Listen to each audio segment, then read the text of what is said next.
예, 오늘부터 우리가 구약의 해석에 대한 부분들을 역사적으로 좀 살펴보겠습니다. 먼저 고대 세계에 있어서의 이 구약의 해석, 어떻게 고대 사람들은 성경을 해석해 왔는지 이 부분들을 설명하겠습니다. 지금까지 우리가 구약계론,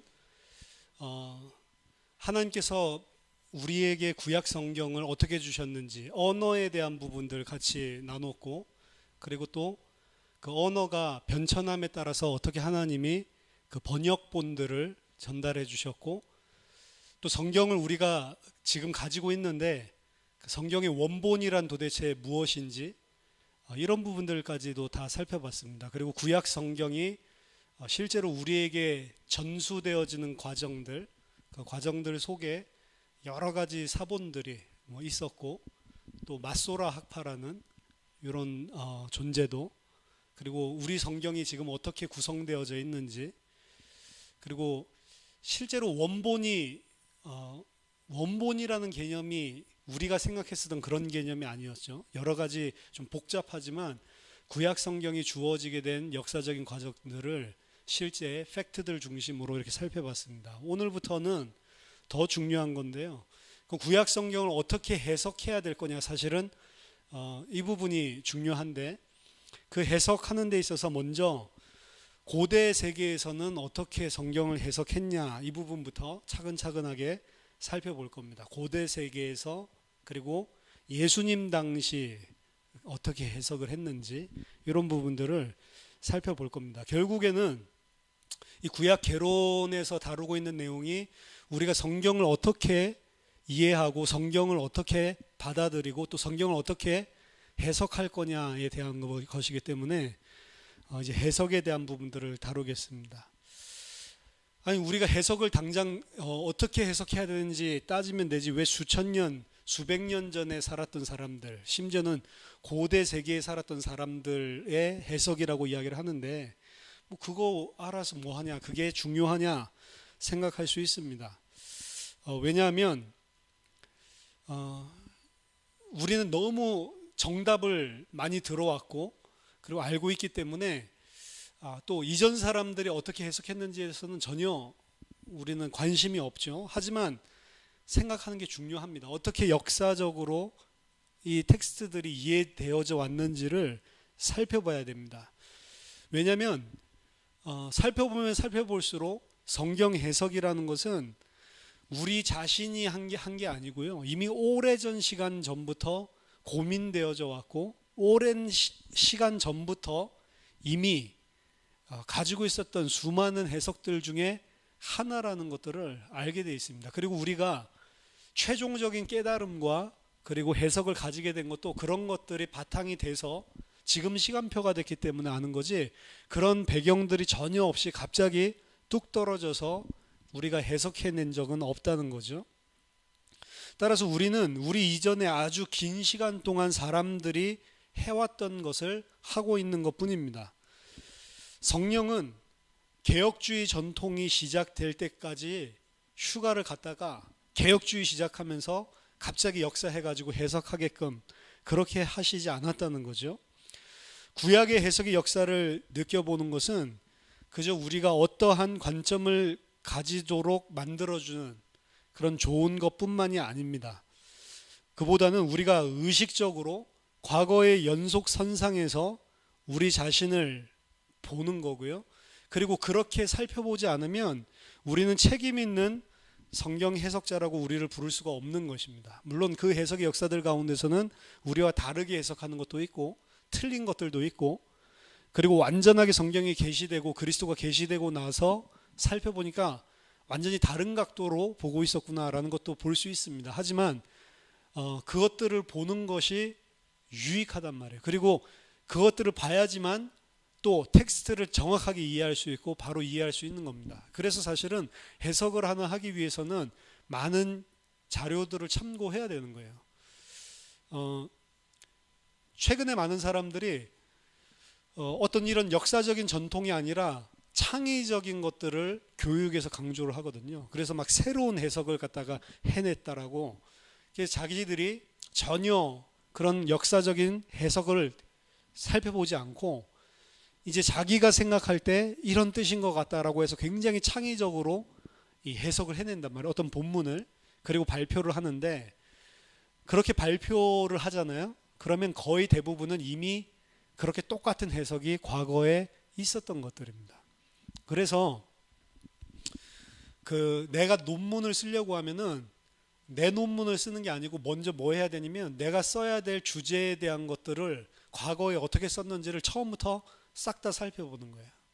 그리고 내가 오경을 공부하고 오경 안에서 내가 논문을 쓰려고 그러면 오경 안에서 그동안 이 기독교가 시작되고 혹은 그 이전까지도 어떻게 오경을 해석하고 이해해 왔는지를 쭉 다 책을 읽어봐야 돼요. 읽어보고 그 사람들이 언급하고 있는 것들을 종합하기도 하고 그리고 그 사람들이 언급하는 데서 미흡한 부분들을 내가 약간 보태가지고 사실은 논문을 쓸 뿐이에요. 그 정도로 이미 수많은 것들이 다 연구되어졌단 말이에요. 다 해석되어졌고 그렇기 때문에 내가 책임 있는 성경의 해석자라고 한다면 과거와 그리고 현재에 있는 많은 성경 해석가들이 어떻게 이거를 보고 있는지를 참고해보지 않고 하는 것은 교만이라고 할 수가 있습니다. 그래서 사실은 저도 이 설교를 많이 하는데 설교 많이 하는 것보다 더 중요한 거는 저도 책 읽고 그리고 정리하고 준비를 해가지고 여러분들 앞에 내놓는 게 중요하단 말이에요. 그래서 요새 공부해야 되겠다 좀 이런 생각들이 많이 듭니다. 좀 미리 해놓을 걸. 그리고 제가 지난번에도 말씀드렸지만 너희들 졸업하고 나서 MDV 졸업하고 나서 6개월 동안 설교하지 말라고 웨스민스터 교수님이 가르쳤다고 그랬죠. 그게 사실은 맞는 거다. 책임 있게 하려면.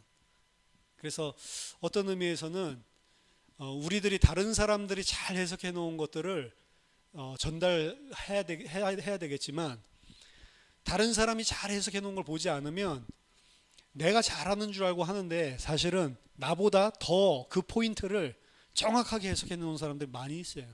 그런 것들을 참고하는 것은 해석자라고 봤을 때 우리가 책임 있게 하려면 그렇게 당연히 해야 되는 겁니다. 우리가 지금 해석하고 있는 것은 하나님의 백성이라고 불렸었던 사람들이 이미 다 했던 것들입니다. 알렉산드리아에 있었던 사람들이 이미 1500년 전에 학파를 구성해가지고 연구를 하기도 했고 그리고 학문의 역사는 종교개혁이 일어나고서 1517년 혹은 종교개혁 이후에 우리가 가지고 있는 개혁주의 신학이 뿌리 내리고 꽃핀 1700년대 이때만 된 게 아니고 사실 중세시대에 있었던 사람들도 많은 해석들을 했거든요. 계속 성경을 가지고 고민을 했습니다. 그래서 우리는 중세시대 때 가지고 있었던 카톨릭에서 어떻게 이걸 봤지? 이것도 사실은 참고를 해야 되고 카톨릭이 아니라 유대인들은 중세시대 때 이 본문을 어떻게 봤지? 이것까지도 사실은 다 참고를 해야 되는 거예요. 그렇게 보면 우리가 다루고 있는 이슈와 고민하고 있는 것들이 이미 오래전 세대들이 이미 다 하고 있었던구나. 이 거의 일맥상통하구나라고 하는 것들을 알게 되어 있습니다. 현대의 그 신학이라고 하면 독일에서 가장 많이 발전을 했는데 독일 학자들은 무슨 생각을 가지고 있냐면 반유대인 감정, 셈계 유대인이 셈족이니까 반셈계 경향을 가지고 있어요. Anti-Semitic flavor. 이 사람들은 셈족, 유대인에 대한 강력한 반대. 왜냐? 메시아를 죽였으니까. 그런 생각을 가지고 있었고 그런 신학이 굉장히 기저에 깔려 있습니다. 따라서 그 사람들은 유대인은 메시아도 알아보지 못하고 멍청한 놈들이라고 생각을 해서 지금 우리가 신학을 하는 것은 유대인들의 머리에서는 생각할 수 없는 새로운 관심들을 우리들이 창조해냈다. 이 시대에 이런 식으로 독일계 학자들은 생각을 했습니다. 하지만 이 독일 학자들이 다루었었던 주제들과 본문들에 대한 고민은 우리가 유대인들이 이미 예수님 오시기 전부터의 해석 역사부터 살펴보면 이미 다 다뤘던 것들이에요. 자기네들은 그 유대인들을 싫어하니까 그들이 어떻게 해석했는지를 전혀 관심이 없죠. 이것들은 메시아도 못 알아본 놈, 감히 예수를 죽인 놈들 이런 생각을 가지고 있으니까. 근데 이미 그 사람들이 오래전부터 다 이미 생각을 해왔고 그리고 그 사람들 나름대로 결론도 내왔었던 부분. 그래서 독일계 신학자들이 새로운 거를 자기네들은 막 찾아냈다라고 하는데 이미 유대인들이 다 다뤘던 경우들이 많았던 겁니다. 따라서 우리가 문제점들을 보게 된다면 우리만 그 문제점을 보는 게 아니고 이미 1000년, 2000년 전의 사람들도 다 그 문제점을 성경에서 보고 있었다는 거. 심지어는 우리보다도 더 정확하게, 왜냐? 언어가 원어로 더 정확하게 보고 있으니까 그런 것들을 많이 발견하게 되는 겁니다. 따라서 그 문제점들에 대한 그들의 해석이나 의견 이런 것들을 들어보는 데는 상당한 유익이 있는 거고 굉장히 그 안에 풍성함을 우리가 찾아낼 수 있는 도움이 된단 말이죠. 자, 그러면 성경 해석은 언제부터 시작됐습니까? 구약 성경을 가장 처음 해석한 사람은 누굽니까? 성경을 해석한 거는 성경을 제가 번역본에 대해서 이야기했을 때 히브리어에서 헬라어로 혹은 히브리어에서 아람어로 탈굼 해석을 할 때 이 부분은 무슨 의미인지 잘 모르는 것을 번역을 하면서 좀 더 선명한 걸로 풀어서 설명하거나 단어를 더 알기 쉬운 걸로 이렇게 번역하면서 하는 것도 사실 해석이 들어가 있다라고 말씀을 드렸습니다. 하지만 성경의 해석은 이런 번역으로부터 시작된 것이 아닙니다. 탈굼이나 그리고 70인역 이런 거에서 시작된 것이 아닙니다. 성경 해석이 존재하지 않았던 시간이 과연 있습니까? 있을 수가 없는 겁니다. 성경을 글자로 문자로 쓰기 시작할 때부터 사실은 이미 해석이 들어가 있는 것이고 그 해석에 쓴 사람 말고 읽는 사람에게 있어서 당연히 쓴 사람이 아니기 때문에 명확하지 않은 부분들이 존재를 하고 해석이 필요한 부분들이 필연적으로 존재를 할 수밖에 없었던 겁니다. 심지어는 성경이 기록된 것은 모세의 시기를 따라서 1500년 BC 혹은 BC 1200년 연대를 다르게 출애굽을 보는 경우가 있으니까요. 그럼 BC 1500년이라고 하면 1500년대에 성경이 그냥 뚝 떨어진 것이 아니고 그 전에 구전되어서 내려오는 부분이 있단 말이에요. 구전되어서 내려온 것들을 그리고 또 여러 가지 조그마한 소스들을 모세가 다 활용을 해서 성경을 썼단 말이죠. 모세가 썼다고 쳐도. 그리고 그 구전되어 오고 있었던 그 시대 이야기를 통해서 족장들을 통해서 계속 전수되고 있었던 그 시대 그때에도 당연히 거기에 대한 해석이 들어갈 수 있을 수밖에 없는 거예요.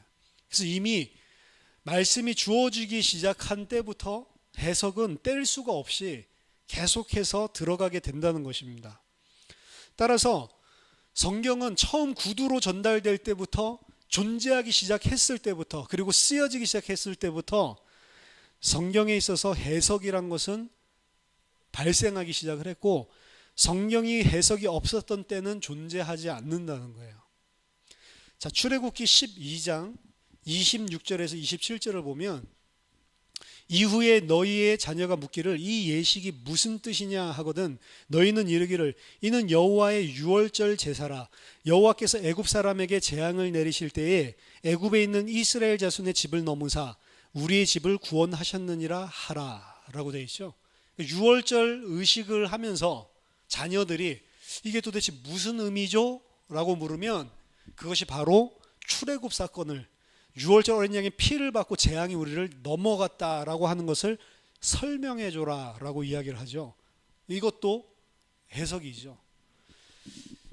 신명기 32장 7절 보시면 옛날을 기억하라 연대의 연대를 생각하라 네 아버지에게 물으라 그가 네게 설명할 것이요 네 어른들에게 물으라 그들이 네게 말하리로다.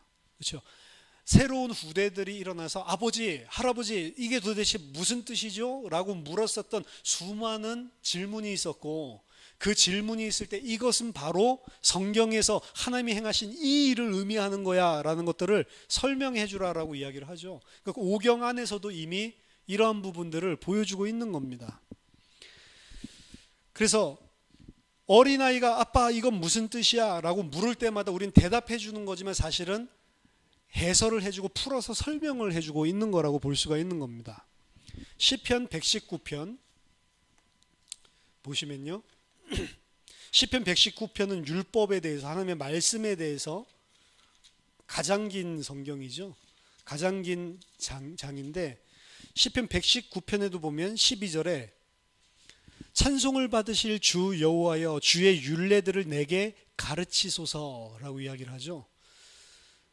1절에 보면 행위가 온전하여 여호와의 율법을 따라 행하는 자들은 복이 있다라고 이야기를 했는데, 율법을 따라 행하려고 하면 뭐가 필요하냐면 그 율법이 무슨 의미인지를 가르쳐 줘야 된단 말이에요. 그냥 행하는 게 아니고 18절에 내 눈을 열어서 주의 율법에서 놀라운 것을 보게 하소서. 내 눈이 열려야 되고 깨달아야 된다는 거죠. 그냥 단순하게 아는 것이 아니고 율법 또한 해석되어져야 될 부분들이 있다는 것을 보여주는 겁니다. 율법은 해석되어져야 할 필요가 있고 이해하기 위해서는 가르쳐야 된다라는 것을, 그 필요성을 볼 수가 있는 겁니다. 고대인들에게 있어서 해석은 텍스트를 가지고 이게 도대체 무슨 의미지? 텍스트의 객관적인 의미를 풀어주는 게 해석이 아니었어요. 고대인들에게 있어서 해석은 현재를 설명하기 위해서 과거를 현재로 끌어다 오는 것을 해석이라고 합니다. 오늘날 설교도 여러분들이 생각을 해볼 수가 있는데, 옛날에 이스라엘 백성에게 있었던 것들을 설명해 주는 것 같지만 그건 설교가 아니에요. 그거는 그냥 성경 이야기를 해주는 거죠. 설교는 옛날 이스라엘 백성에게 있었던 이야기를 해주면서 오늘날 나에게 과연 이것이 무엇을 의미하고 있는가를 던져줘야 그게 설교잖아요. 똑같단 말이에요. 고대인들도 성경을 그냥 이게 이런 의미구나 이걸 아는 게 해석이 아니고 그게 나에게 지금 무슨 의미냐. 고대인들은 다 그렇게 생각을 한 겁니다. 따라서 사람들은 이것은 무슨 의미인가, 나에게 도대체 이게 무슨 의미인가 라고 물으면서 성경을 봐왔단 말이죠. 만약에 성경이 아까 전에 말했던 구두로 전승되는 오럴 히스토리를 가지고 있다라고 한다면 전달하고 있을 때 그 이야기하고 있는 스토리텔러에게 그건 도대체 오늘날 그러면 무슨 의미가 있는지 그런 부분들이 설명되어진단 말이에요. 자, 그래서 그냥 단순하게 텍스트의 의미가 아니고 그 텍스트가 가지고 있는 의미가 나에게 무슨 연관이 있냐. E.D. 헐시라고 하는 사람이 해석하기에 관한 책을 썼습니다. 그 책 제목이 Validity in Interpretation이에요. 해석에 있어서의 적합성, 적절성. 해석에 있어서의 적절성이라고 하는 책에서 해석을 하는 데서 이 사람은 딱 두 가지로 나눴어요. meaning이랑 significance. meaning은 의미와 significance도 역시 의미인데 significance는 좀 다른 겁니다. 그리고 중요성.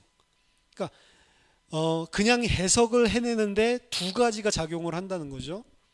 이 책의 텍스트의 의미가 뭐지? 그것과 significance는 그럼 이거의 중요성이 뭐지? 이 두 가지로 분명히 나뉜다는 거예요. 그럼 아까 전에 고대 사람들은 실제로 이 의미와 그리고 이 의의에 대해서 구분이 전혀 없었습니다. 지금은 이제 학이 발전을 해가지고 텍스트의 원뜻은 이거야. 그러면 여기서 우리가 배울 수 있는 것은 이거야. 이게 지금 의미와 의의가 나누잖아요. 지금은. 근데 옛날에는 그런 식으로 나뉘어서 고대 이스라엘들은 성경을 보지 않았단 말이에요. 이들에게 있어서, 이스라엘인에게 있어서 의미는 바로 의의, 중요성, 미닝 자체가 바로 significance였단 말이에요. 그래서 그 텍스트가 옛날에 뭘 의미했는지 그게 중요한 게 아니고 나에게 지금 이게 뭘 이야기하고 있냐. 그게 고대 이스라엘인들이 보던 성경의 해석이었습니다. 그러니까 그걸 풀어주라는 거죠. 어린아이들이 도대체 지금 이걸 하고 있는 게 무슨 의미가 있는지를 설명해 달라고 하는 거예요. 그걸 지금 내가 왜 하고 있어야 되는지. 그래서 고대 이스라엘인들 사이에는 그 의미와 의의 사이에 벽을 만들지 않았습니다. 그들에게 있어서 해석은 그것이 무엇을 의미하는가가 아니라 그것이 오늘날 나에게 무엇을 의미하는가라는 것이었습니다. 무엇을 의미했는가? 무엇을 의미하는가? What it meant. 무엇을 의미했는가? 과거. What it means to me. 지금 나에게 무엇을 의미하는가? 우리들은 이걸 두 개를 절대화시켜서 현대학자들은 나누는데 고대의 해석자들은 그렇게 하지 않았다는 겁니다. 만약에 우리가 이런 식으로 이제 해석을 이해를 한다면 고대 성경 해석자의 세계로 우리가 한 걸음 들어가고 이제 그들이 이해한 것들을 조금씩 깨닫기 시작을 하는 거예요. 그게 이제 첫 관문인 겁니다. 그게 고대 사람들의 해석을 볼 수 있는 입문 과정. 그거를 기억을 하시기 바랍니다. 그러면 그 입문 과정에 있어서 고대 사람들이 어떻게 해석했는지를 가장 오래된 거 볼 수 있는 게 어디냐면 그 사람들 무슨 주석책을 쓴 거 이런 것들에서 보는 게 아니고요. 성경 안에서 보는 겁니다. 성경이 1000년이라고 하는 1500년 BC 15세기에 있었으면 1500년이라고 하는 긴 기간 동안 이 사실은 연장돼서 쓰여졌기 때문에 이전에 쓰여졌던 책이 있고 또 한 500년 후에 쓰여진 책이 있고 1000년 뒤에 쓰여진 책이 있단 말이에요. 그러면 500년 뒤에 쓰여진 책은 500년 전에 쓰여진 책을 이미 알고 있고 그 책에서 해석을 하기 시작을 한단 말이에요. 그래서 성경 안에 우리가 가지고 있는 구약 성경 텍스트 안에 자기가 쓴 텍스트보다 그 전에 쓰여졌던 텍스트를 해석했었던 자료들이 남아있는 겁니다. 그걸 보고 성경 안에 해석이라고 해서 Inner Biblical Interpretation, 성경 안에서 스스로 해석하고 있는 내용이라고 이야기를 하는 겁니다. 이것은 우리가 성경을 이해할 수 있도록 도울 수 있는 굉장히 흥미로운 것입니다. 우리는 성경을 어떻게 해석해야 되는지를 이 캐논, 정경 안에서 발견할 수가 있는 거예요. 굉장히 좋은 거죠. 이 사실을 구약 성경 안에서, 신약 성경은 전부 다 구약을 해석한 내용이에요. 구약 성경을 예수 그리스도의 관점으로 완전히 재해석을 해내고 있는 게 신약 성경입니다. 근데 구약 성경 안에 이미 이러한 성경 안의 해석이 존재를 했다는 거죠. 이걸 극명하게 보여주고 있는 책이 바로 역대기서입니다. 역대기서. 기본적으로 사무엘상하, 열왕기상하 이 내용과 역대기상하 내용은 거의 같은 내용이에요. 같습니다. 우리가 가지고 있는 성경은 딱 붙어 있죠. 역사서 이렇게 해서 사무엘상하, 열왕기상하, 그 다음에 역대상하가 딱 붙어 있는데 구약 성경을 쭉 통독을 해서 해보신 분은 사무엘상하, 열왕기상하 읽고 역대상하를 읽으면 똑같은 이야기가 거의 벌바팀으로 뭐 문자 하나도 안 틀린 구석도 있어요. 거의 똑같이 연달아 나오고 있단 말이에요. 그러니까 이건 뭐야, 다 아는 이야기인데 막 대충 훑어보고 넘어가도 될 만한 내용들이 너무 많은 거죠. 그래서 셉투아진트, 그 헬라어로 번역되어진 그 성경에 보면 역대기서를 제목을 뭐라고 이야기를 했냐면 파라레이포메논. 그게 뭐냐? 말하지 않고 남겨진 찌꺼기들, 뭐 이런 의미예요. 그러니까 열왕기상하, 사무엘상하, 열왕기상하에서 뭔가 좀 빠뜨려 먹고 말하지 않은 남은 것들을 써놓은 책, 이렇게 이야기를 하는 겁니다. 하지만 역대기서는 그저 사무엘, 열왕기서에서 추가적인 몇 마디 없는 말을 집어넣은 책이 아닙니다. 우리가 가지고 있는 성경에서는 역대기서는 바로 사무엘서, 열왕기서 뒤에 등장을 하지만 원래 정말로 그 성경을 제대로 이해하려면 원래 히브리어 성경에는 이게 성경의 제일 끝에 들어가 있다는 것을 생각을 해야 돼요. 안 그러면 우리가 셉투아진트 사람이 제목 붙인 것처럼 뭔가 이미 앞에서 나왔던 내용을 반복하면서 좀 추가적인 몇 마디를 더 집어넣은 책 정도로밖에 이해를 못하는 겁니다. 만약에 엑스트라로 좀 더 알아야 될 내용이 있으면 한번 이거 읽어봐, 이런 식으로 넣은 책이 아니라는 거죠. 그래서 유대인의 정경에서는 가장 끝에 위치하고 있고요. 역대기서를 그냥 뭔가 남은 찌꺼기들을 좀 써놓은 이 정도로 이해하는 것은 틀린 것입니다. 그보다 훨씬 더 중요한 것을 역대기서는 보여줍니다. 그리고 성경의 저자들은 어떻게 그 성경을 다루었는지의 예를 우리에게 inner biblical interpretation, 성경 안의 해석, 이거를 보여주는 중요한 자료란 말이에요. 성경은 성경을 어떻게 보고 있는가, 이에 대해서 답할 수 있는 방법은 성경이 성경을 어떻게 해석하는가를 직접 보는 것이고, 그걸 보여주는 게 역대기서란 말이에요. 그래서 먼저 있었던 구약 성경을 나중에 구약 성경은 어떻게 해석을 했는가, 이것을 보여주는 것입니다. 역대기서는 기본적으로 사무엘서와 열왕기서에서 다루고 있는 역사 기간을 똑같이 다루고 있고요. 대부분의 학자들은 열왕기서랑 사무엘서를 앞에다가 두고 그것을 해석하는 식으로 새롭게 써냈다라고 보는 겁니다. 해석을 하는 거죠. 꼭 주석 쓰듯이. 그렇기 때문에 그런 관점에서 보면, 그리고 그 차이점들을 우리들이 읽기 시작하면 굉장히 흥미롭게 읽을 수 있는 게 이 책입니다.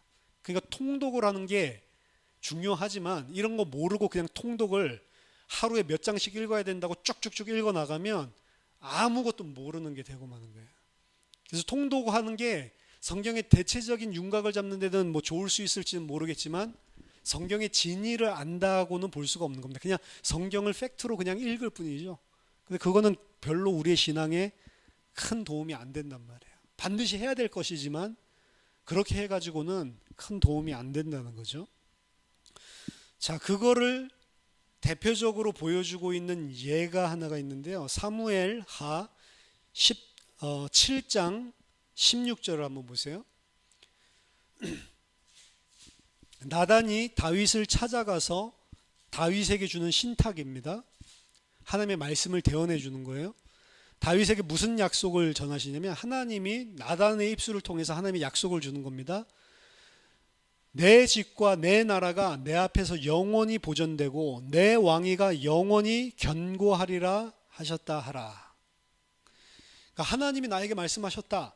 다윗아, 내 집과 내 나라가 내 앞에서 영원히 보존되고 내 왕위가 영원히 견고하게 될 것이다 라고 하는 신탁을 하죠. 이걸 그대로 가지시고 책갈피를 끼워 넣으시고 역대상 17장 14절, 똑같은 나단의 신탁입니다. 나단이 여기서는 다윗에게 뭐라고 이야기하냐, 하나님이 이렇게 말씀하셨다라고 하면서 내가 영원히 그를 내 집과 내 나라에 세우리니 그의 왕위가 영원히 견고하리라 하셨다 하라. 뭐 그냥 의미 없이 통독을 해버리면 그냥 쑥 지나가는 거죠. 뭐 똑같은 말인 것 같죠. 근데 보면 완전히 다른 내용입니다. 역대상은 단지 어떤 것을 추가로 말해주는 것이 아니고 여기를 보면 뭔가 다른 것을 얘기하고 있는 것입니다. 분명히 앞에서는 다윗아, 너의 집과 너의 왕위가 영원할 거다라고 이야기를 했죠. 근데 이 신탁이 어떻게 바뀌었냐면 역대상 17장에서는 하나님이 내 나라와 내 왕위가, 내 집과 내 나라가, 내 왕위가 영원할 것이다 라고 이야기를 하죠. 분명히 다른 내용입니다. 앞에서는 다윗의 집과 다윗의 왕위가 영원할 거라고 이야기를 하는 거고, 여기서는 그 다윗을 내 집과 내 나라 위에 영원히 세우겠다라고 이야기를 하는 거란 말이에요. 그렇죠? 하나님 나라, 육신적인 이스라엘 가나안 땅 그거 말고 하나님의 나라의 집과 내 나라에 세우겠다라고 이야기를 하는 겁니다. 이걸 어떻게 해석을 하냐, 해결을 해야 되냐, 한 가지 방법은 harmonization, 조화시키기라고 하는 겁니다. 어떻게 이야기를 하냐면 나단이 다윗에게 가서 두 가지 신탁을 다 했다는 거죠. 다윗아, 너의 나라와 그리고 너의 왕위가 영원히 서게 하겠다. 그리고 내가 너를 영원히 나의 집과 나의 나라의 왕위를 세울 것이다. 이 두 가지 말을 다 했는데 말해지지 않고 남은 것, 그거를 갖다가 추가로 썼다는 거죠. 그게 할모나이제이션이에요. 두 가지를 다 말했는데 열왕기상에서 앞에 말한 것만 적었고 역대기서에서는 뒤에 말한 것만 적었다. 이렇게 절묘하게 이야기하는 거죠. 이런 할모나이제이션은 때때로 성공하기도 하지만 나쁜 해결책은 아니지만 언제나 텍스트를 억지로 끼워 맞추지 않고 맞아떨어질 때가 있어요. 이렇게 할모나이제이션을 하면. 하지만 어쩔 때는 굉장히 큰 문제를 발생하는 게 이 할모나이제이션입니다. 예를 들어서 성전 정화도 많은 공관복음서의 이 기자들은 예수님의 사역 말기에 예루살렘 성을 정화하는 것을 그리고 있지만 요한은 요한복음 2장에 사역 초기에 성전 정화하는 걸 그리고 있거든요. 그럼 할모나이제이션 어떻게 하겠어요? 예수님이 성전을 2번 정화하셨다라고 하는 거예요. 근데 공관복음서 저자들은 뒤에 것만 쓰고 있는 거고 요한복음 저자는 앞에 것만 쓰고 있는 거다라고 끼워 맞추는 거죠. 어떻게 뭐 이렇게 보면 틀렸냐? 그렇지 않습니다. 그리고 요한이 앞으로 끌어다니는 게 틀렸냐? 그렇지 않습니다. 요한은 제가 그 성전에서 흐르는 물 설명하면서 말씀드렸지만 독특한 자기의 예수 그리스도를 설명하려는 성전이라고 하는 관점을 이 사람들에게 효과적으로 이 임팩트 있게 전달하기 위해서 연대기적으로 나열한 게 아니고 앞으로 끌어서 설명을 하고 있는 거예요. 이걸 연대기적으로 틀렸다고 해서 이 요한복음은 틀린 거야. 아니면 예수님이 앞에 있는데 뒤에다 쓴 나머지 공관복음서 저자들은 틀린 거야. 이런 식으로 바라보니까 할모나이제이션 하는 거예요. 아니야, 그게 아니고 둘 다 맞는 거야. 2번 했다. 근데 2번 한 게 아니고 한 번 했다고 보는 겁니다. 한 번 했는데 신학적으로 하나님이 전달할 내용을 위해서 연대기적이 아니고 주제적으로 그렇게 새롭게 나열을 한 것뿐이란 말이에요. 이것이 우리가 역대기서를 볼 때도 고려해야만 하는 상황인 겁니다. 자, 역대기서는 언제 쓰여졌냐면 포로에서 돌아오고 난 다음에 쓰여진 거예요. 바벨론 포로, 예루살렘 성전이 586년에 무너지죠. 무너지고 70년 동안 바벨론의 포로 살고 있다가 귀환하게 되잖아요. 귀환하고 난 이후에 쓰여진 역사책이 역대기서입니다. 그래서 사무엘상하, 역대상하, 열왕기상하, 사무엘과 열왕기서는 이 포로로 끌려가기 이전, pre-exilic period, 포로 이전에 쓰여진 거고, 그리고 역대기서는 포로에서 돌아오고 난 이후, 귀환한 이후, post-exilic period, 이때 쓰여진 책이란 말이에요. 그러니까 분명히 완전히 다른 상황과 환경인 겁니다.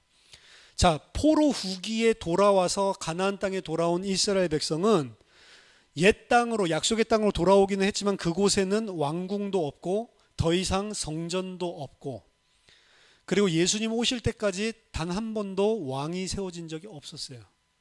이스라엘 땅에. 따라서 돌아온 사람들이 열왕기상하, 역대상하, 이 사무엘상하, 열왕기상하를 읽다 보면, 특히 사무엘 하 7장을 읽다 보면 왕이 없는데, 다윗 계열의 왕이 지금 다 무너지고 왕궁도 없고 영원히 너의 집과 너의 왕위를 보존한다고 했는데 없잖아요 지금. 그럼 이제 해석을 하는 겁니다. 그럼 과연 다윗에게 줬었던 신탁은 무엇을 의미하는 걸까를 고민하면서 쓴 게 역대기서란 말이에요. 따라서 역대기서는 나단 선지자가 예언했던 것이 실제 육신적인 이 땅의 다윗, 그 왕위를 보존한다는 것이 아니고 하나님 나라에 대한 이야기였구나 라고 영적인 것으로, 천상계로 그 신탁을 해석을 한 거예요. 그래서 다윗이 실제로 왕위를 상실해버리고 난 다음에 이제 해석은 뭐라고 했죠? 오늘날 이 말씀이 나에게 무슨 의미가 있냐, 그게 해석이라고 그랬죠, 고대인들의. 그러니까 다윗에게 줬었던 그 신탁이 지금 왕위도 없어지고 다윗계의 왕도 전혀 회복되지 않고 이렇게 암울하게 우리가 무너졌는데 하나님이 거짓말을 한 거냐? 그럼 이들은 하나님을 아니까 하나님 거짓말하신 분이 아니다, 신실하신 분이다. 그러면 이걸 어떻게 우리에게 지금 상황에 맞게 이해를 해야 되지? 그 새롭게 이해한 관점으로 역대기서는 싹 다 쓰는 거예요. 그래서 역대기서가 사무엘서에 대해서 재해석을 하고 있는, 해석을 하고 있는 겁니다. 사무엘 하에서 말했던 것이 무엇인가, 무엇을 의미하는가, 그게 아니고 사무엘서가 말하는 것이 지금 우리에게 무슨 의미를 가지고 있는가. 그래서 내가 영원히 그를 내 집과 내 나라에 견고히 세우리니 그의 왕위가 영원히 견고하리라 라고 이야기를 하는 겁니다. 그래서 다윗의 보좌를 영원히 하겠다, 그의 왕위가 영원히 견고하리라 라고 하는 내용은 그대로 활용을 하고, 근데 그 왕위는 어디예요? 저 위에, 이 땅의 팔레스타인이 아니고 저기 위에 하나님이 통치하는 하나님의 나라로 그렇게 해석을 한 거예요. 따라서 하나님의 계시가 역사를 통해 진행되면서 이스라엘의 궁극적인 소망을 가질 수 있는 근거가 이 땅 팔레스타인이 아니고 저 위구나라고 하는 것이 드러나기 시작을 하는 겁니다. 이런 방식으로 하나님은 드러내시는 거예요. 점진적인 계시를 통해서 하나님이 이루시려고 하는 하나님의 통치의 나라는 이 땅의 것이 아니고 위의 것을 말하고 있는 거구나 라고 하는 것을 새롭게 계시하는 겁니다. 하나님이 바로 왕이시고 이 땅의 왕이 참된 왕이 아니구나 라고 하는 것을 조금씩 깨닫게 만들어 주시는 거예요. 어떤 것이 맞냐? 둘 다 맞는 것이죠. 하지만 각각 살고 있는 자기의 시대와 자기의 상황 속에 각각이 맞는 거예요. 사무엘서 안에서는 그 사무엘서 포로 끌려가기 이전의 상황에 살고 있었던 사람에게 딱 들어맞는 신탁이고, 그리고 역대기에 있어서 말하고 있는 그 신탁은 그 시대에 왕위도 없어지고 다윗의 왕이 다 끊어져 버린 그 시대를 살고 있는 사람에게 또 답이 되는 겁니다. 이 문제를 해결하려고 아까 전 말한 것처럼 할모나이즈, 서로를 조화 있게 맞춰보려고 하는 것은 더 큰 문제를 야기하는 것 뿐이에요. 성경은 두 가지를 이야기하고 있지 않고 해결하려고도 하지 않습니다. 사실은 구약의 이 사람들은 이걸 읽으면서 아무런 이렇게 바꿔도 되나? 나단은 이렇게 말했는데 내가 이렇게 바꿔도 돼? 이런 생각 자체를 하지 않았단 말이에요. 왜냐? 이들에게 있어서 중요한 거는 지금 나에게 무엇을 의미하는가가 하나님의 말씀이지, 무슨 과거에 이렇게 쓰여졌는데 그게 중요한 게 아니기 때문에 그렇습니다. 그런 해석을 다 활용하셔서 하나님이 성경을 우리에게 주셨다고요. 그리고 이 두 개의 전혀 다른 것 같은 이야기, 뭐를 발생시키냐면 역사적으로 실제로 나단은 어떻게 말했을까? 이제 이게 문제점 중에 하나인 겁니다. 그럼 나단은 실제 역사 속에 있었을 거 아니에요? BC 10세기에 나단이라고 하는 한 선지자가 과연 역사적으로 다윗 앞에 가서 뭐라고 말했을까? 너 집과 너 왕위를 영원히 보존하겠다 이렇게 이야기를 했을까? 아니면 하나님의 나라와 하나님의 보좌, 하나님의 집과 하나님의 나라가 영원히 있게 할 것이다. 그리고 그 왕위가 그래서 너에게 영원할 것이다. 이 말을 했을까? 역대기서가 맞냐? 사무엘서가 맞냐? 역사적으로 뭐가 맞냐? 이제 이게 하나의 문제죠. 텍스트와 이벤트, 이 실제 일어났던 이벤트, 사건 사이의 역사적 진실성, 이 부분입니다. 근데 성경은 여기에 대해서 아무런 문제를 삼지 않아요.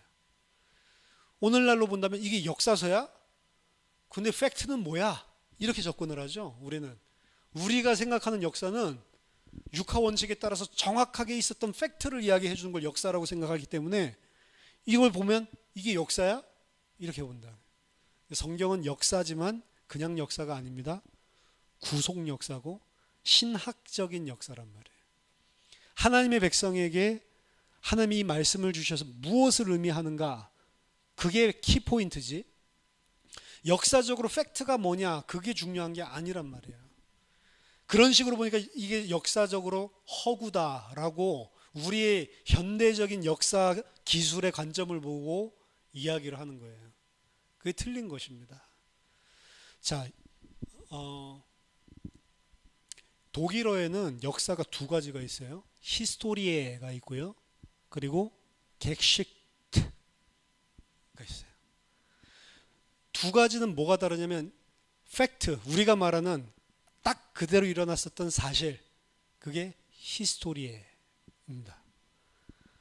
하지만 객식트는 뭘 이야기하냐면 그 역사를 어떻게 재구성하고 어떤 의미를 가지고 이해를 하느냐, 이거예요. 히스토리가 있고 히스토리오그래피가 있어요.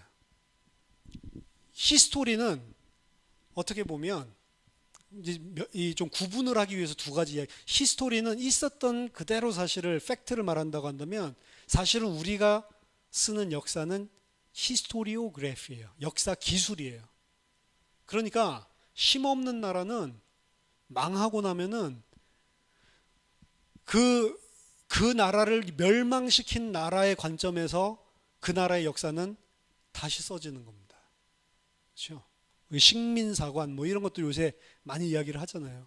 우리나라 역사를 일제가 강점하면서 우리 역사를 말살시키고 일본식의 관점에서 역사를 다시 쓰는 거죠. 조선은 이렇게 패악하고 서로 싸우고 당파 싸움을 하고 이래가지고 협동하지 못하고 하나가 되지 못하고 맨날 지네들끼리 지지고 볶고 싸운 동안에 백성들이 피폐해져가지고 결국에 힘이 없이 나약한 이런 백성이 됐고, 이런 백성들을 구하기 위해서 자신들이 식민 통치를 하면서 이 거지 같은 사람들을 황국 식민으로 만들어주고 철도도 놔주고 부강하게 도와줬다라는 거죠. 그거 기반으로 자기네들이 이렇게 발전하게 된 거야. 그 식민사관이거든요.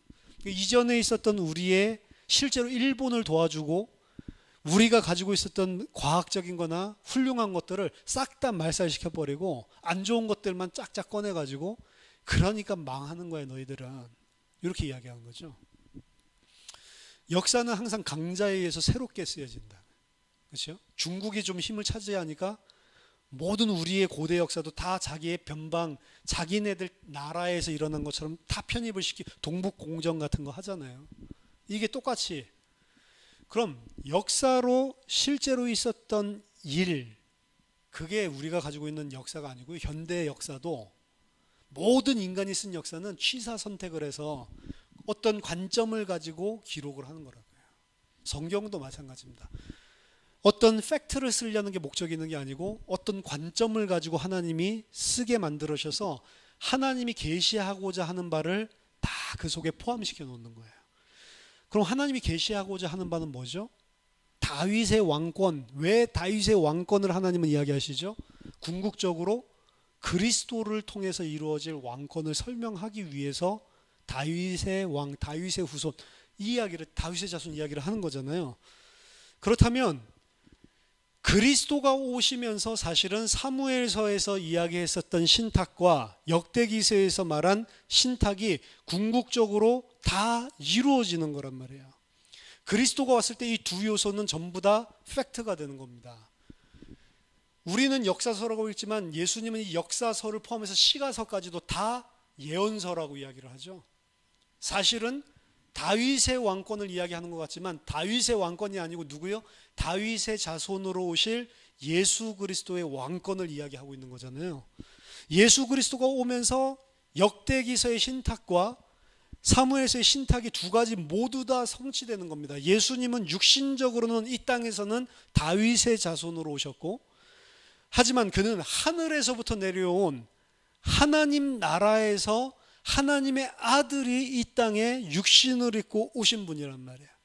그분이 이루시려는 나라는 하나님 나라, 영적인 세계, 이 나라를 통치하는 메시아로 이 땅에 오신 거예요. 그게 역대기서가 맞는 거죠. 하지만 육신적으로는 다윗의 후손으로 오셔서 다윗의 왕위가 영원하게 되는 게, 그래서 이 두 가지가 뭐가 팩트냐, 우리는 역사적으로 이걸 이야기하고 있는데 하나님은 뭐 팩트냐 이걸 이야기하고 있는 게 아니고, 두 가지를 통해서 다윗의 후손이지만 하나님 나라를 이루고 통치할 왕, 그리고 그 왕위가 영원히 가게 되실 그분 예수님을 설명하고 있는 거예요. 그래서 기가 막히게 그리스도 안에서 이 모순된 것 같고 뭐가 팩트야를 따졌던 이 신탁이 다 그리스도 안에서 완성되고 성취된다는 것 말이에요. 역대기서는 영감된 신학적인 의미를 사무엘서에 집어넣고 있는 겁니다. 그것은 하나님의 궁극적인 통치와 그의 백성과 함께 하심에 대한 주제 중심으로 재해석을 한 거고요. 다른 모든 책들보다 더 강력하게 메시아적인 메시아 기대 사상을 집어넣고 있는 책이 역대기서예요. 제일 마지막에 쓰여진 책이라니까요. 말라기가 아니고요. 아마도 그것이 유대 전통에서 역대기서를 가장 끝에 둔 이유인지도 모릅니다. 왜냐? 가장 이제 메시아 하나님 나라를 완성시킬 그분에 대한 책이기 때문에 그렇습니다. 사무엘 열왕기서 역대기서의 차이점은 엄청나게 많습니다. 일단 역대기서에서는 북왕국, 북이스라엘에 대한 논의가 싹 빠져 있어요. 왜 그렇습니까? 포로 후기에는 북이스라엘 망해서 없기 때문에, 남은 거는 유다 지파밖에 없기 때문에, 그러니까 남왕국의 왕들만 쓰여져 있는 거예요. 그러니까 관점 자체가 완전히 틀린 책입니다. 그것을 비교하면서 발견하지 못한다면 역대기서를 안 읽은 거나 똑같은 거예요. 그렇죠?